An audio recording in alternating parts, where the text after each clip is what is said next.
मुख्यमंत्र्यांनी काल कर्जमाफीबाबत वक्तव्य केलेलं आहे. योग्य वेळी कर्जमाफी केली असं वक्तव्य. कधी ती योग्य वेळ? हे बघा, तो अधिकार माननीय मुख्यमंत्री महोदयांचा आहे. मुख्यमंत्री आणि दोन्ही उपमुख्यमंत्री महोदय एकत्रितपणे निर्णय घेतील आणि ते जेव्हा निर्णय घेतील तो त्यांचा अधिकार आहे. त्यावर त्यांनी तो विचार केलेला असेल तर त्यांचा विचार 100% लवकरात लवकर काढून होईल.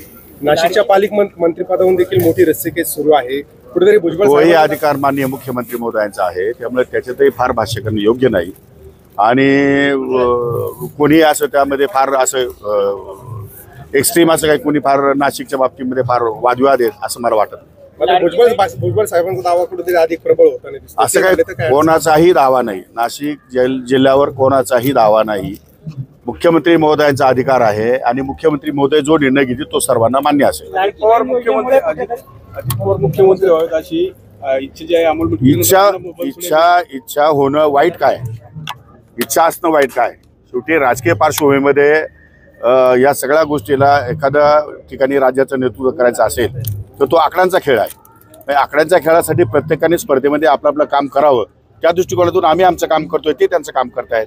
सगळ्यांना वाटतंय की सगळ्यांनी मुख्यमंत्री व्हावं, तर आम्हाला वाटतं दादांनी मुख्यमंत्री व्हावं. चुकीचं काय त्याच्यामध्ये? लाडकी बहीण योजनेमुळे कुठेतरी आर्थिक ताण तिजोरीवर आलेला असताना कर्जमाफी करणं शक्य आहे का? एक कृषी मंत्री म्हणून, एक राजकीय नेता म्हणून तो निर्णय सर्वस्वी माननीय मुख्यमंत्री महोदय आणि दोन्ही उपमुख्यमंत्र्यांचा आहे.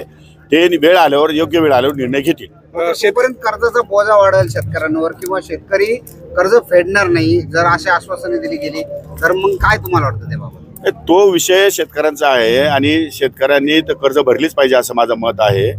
परंतु या संदर्भातला निर्णय माननीय मुख्यमंत्री महोदय घेणार. राज्यात अनेक ठिकाणी बोगस बियाण्यांचा साठा सापडतोय, बोगस औषधांचा देखील साठा सापडतोय. काय कारवाई कृषी विभाग?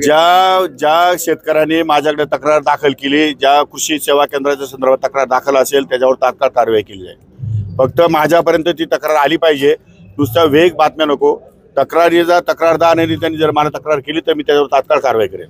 रायगडच्या पालकमंत्री पदावरून ती चर्चा फार अघोरी कृत्यांपर्यंत गेलेली आहे. काय नाही मला सांगता येणार नाही. मी नाशिक जिल्हा आहे माझा, रायगड नाही आहे. राज ठाकरे आणि उद्धव ठाकरेंच्या युतीमुळे काय सांगू शकत नाही. त्या दोघांचा काय निर्णय आहे त्यांनाच माहिती. दोघांना तुम्ही आता उल्लेख केला की शेतीमध्ये सरकारचा देखील शेतकऱ्यांना मदत सरकारने आर्थिक गुंतवणूक केली पाहिजे. बरोबर आहे. शेतकऱ्यांच्या शेतीमध्ये भांडवली गुंतवणूक ही सरकारने करावी ही माझी धारणा पहिल्या दिवसापासून आहे.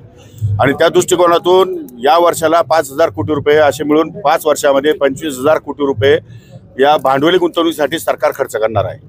त्यामुळे त्या दृष्टिकोनातून आमचा विचार आहे ज्या परदेशाच्या धर्तीवर या भारतामधल्या शेतकऱ्यांना सुद्धा तो न्याय मिळाला पाहिजे अशी आमची धारणा आहे. हळूहळू फायदा म्हणजे सगळी गुंतवणूक सरकार करेल. त्यामध्ये ड्रीप असेल, त्यामध्ये गोडाऊन असेल, त्यामध्ये कोल्ड चेन असेल, त्यामध्ये क्रॉप कव्हर असेल, त्यामध्ये मल्चिंग पेपर असतील, त्यामुळे बॅगेज असतील. हे शेतीसाठी लागणारे ज्या काही वस्तू आहेत किंवा शेतीसाठी लागणारी यंत्रसामुग्री आहेत त्यामध्ये अनुदानाच्या रूपाने त्यांना या ठिकाणी मदत करण्याची शासनाची धारणा आहे. महानंदा पूर्वपदावर आली, काय स्टेटस आहे? महानंदा पूर्वपदावर आलेली आहेत. आता एनडीटीबीने ताब्यात घेतल्यामुळे जवळपास आता ते म्हणजे नफ्यात आलेली आहे संस्था. त्यामुळे ती भविष्यकाळ निश्चितपणे महाराष्ट्रात चांगलाच असेल असं या ठिकाणी माझं खात्री आहे. महानंदाचं हस्तांतरण होणार होतं त्यावेळेस विरोधकांनी खूप टीका केली होती. काय कसं उत्तर आता आहे? अहो, विरोधकांचं कामच ते. टीका नाही केली तर काय करणार? विरोधक काय म्हणतील? तुमचं काम चांगलं चालू आहे असं म्हणतील का? विरोधकांचं कामच ते. त्यांनी टीका केलीच पाहिजे. त्याशिवाय लोक त्यांना विचारतील कसे? त्यामुळे गावागावामध्ये घराघरामध्ये विरोधक असतो. त्या विरोधकाला दुसऱ्याचं वाईट चिंतन केल्याशिवाय स्वतःचा मोठेपण दाखवता येत नाही ना. त्यामुळे त्यांच्या मोठेपणासाठी ते करत असावेत.